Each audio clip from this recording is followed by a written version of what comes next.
514 centimeters in feet?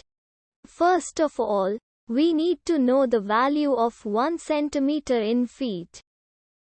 It's always 1 centimeter equals 0.03280839895 feet.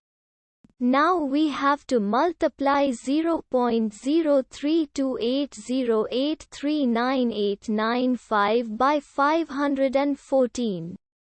Therefore, 514 centimeters times 0.03280839895 feet equals 16.8635170603 feet.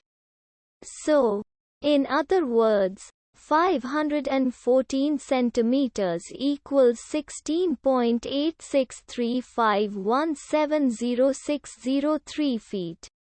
We hope you have enjoyed this video.